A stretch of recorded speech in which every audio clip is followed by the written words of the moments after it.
자, 오늘 이 시간에는 우리가 이제 좀 더 깊게 한번 들어가 보겠습니다. 깊게. 자, 여러분들이 우리가 이제 시공자 입장에서 우리가 공사 원가를 어떻게 개선할 것이냐.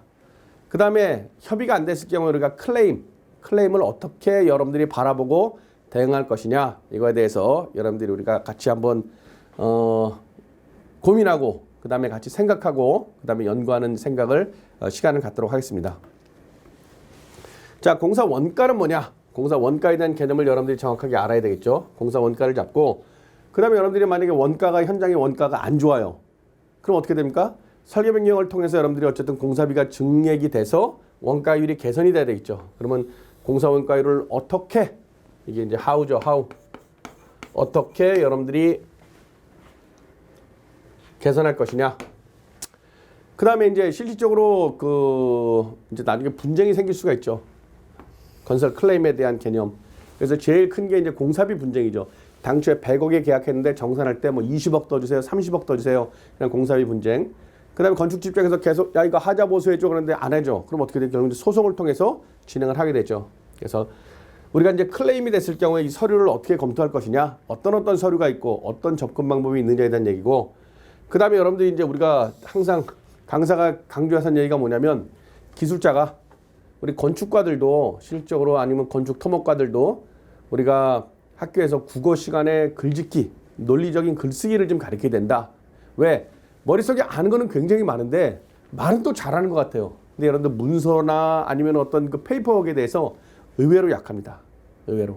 그래서 우리가 논리적인 글쓰기가 필요하다. 그래서 이거에 대해서 한번 같이 생각하고 한번 강의를 진행해 보도록 하겠습니다. 자, 여러분들이 공사 원가율을 알아야 되겠죠. 원가율.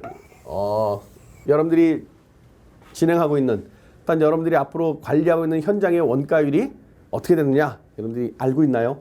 여러분들이 실제로 현장에서 열심히 공그리는 치고 그 다음에 여러분들이 뭐 열심히 현장의 필드에서 작업을 하지만 왜 업체가 말을 안 들을까?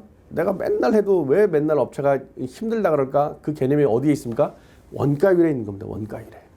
실제로 업체가 이익이 많이 남아요. 그러면 요구 조건도 웬만한 것들은 수용해주고 굉장히 부드럽지만 실제로 이 일이 까지는 뭐 전략적인 현장이라든지 여러 가지 요건에 따라서 내가 손해를 보고 들어온 공사라면 일이 재미가 없을 거 아닙니까? 그러니까 항상 모든 일에 어떻게 돼요?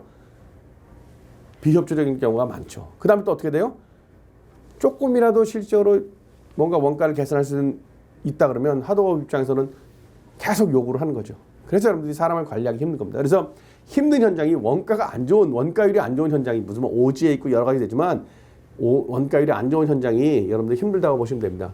그래서 원가율의 개념은 도급 내역과 실행 내역을 가지고서 하는 거죠. 그래서 원가율은 도급분의 실행입니다. 예를 들어서 도급이 100이다.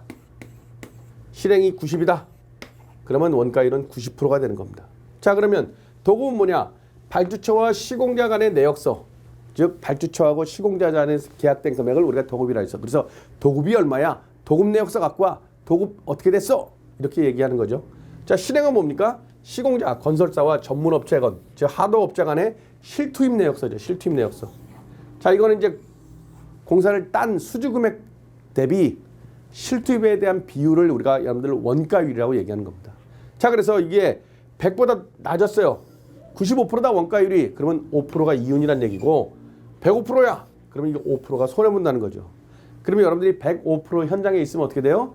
여러분들이 힘들다는 거죠. 업체들도 까지고 들어온다는 거죠. 그러니까 어떻게 돼요? 맨날 현장이 힘들게 상황이 돌아가는 거죠. 여러분들이 현장 담당자라면 어쨌든 이거를 100% 밑으로 낮추는 노력이 들어가야 되겠죠. 그래서 우리가 공사 원가율에 대한 개념을 여러분들이 정확하게 알아야 일단은 그 다음에 뭔가 전략을 세울 수 있습니다. 자, 그럼 이제 생각해 보죠. 여러분들이 이제 현장의 담당자예요. 현장의 담당자로서 현장에 부임했을 때 여러분들이 공사에 대한 원가율이 100%가 넘는 공사다. 까지는 공사다. 자, 그럼 어떻게 됩니까? 여러분들이 뭐 전략적으로 수주했던 어떤 시든 회사에서는 그래 까지는 공사라고 해서 그냥 할 수 있지만 여러분들 입장에서는 내가 회사로서 그 다음에 기술자로서 여기에 뭔가 나의 기술력과 그 다음에 나의 노력을 대비해서 이거에 회사에 이익도 주고 발주처에 이익을 줄 수 있는 그러한 방법들을 찾는 노력이 중요하다라고 생각을 합니다.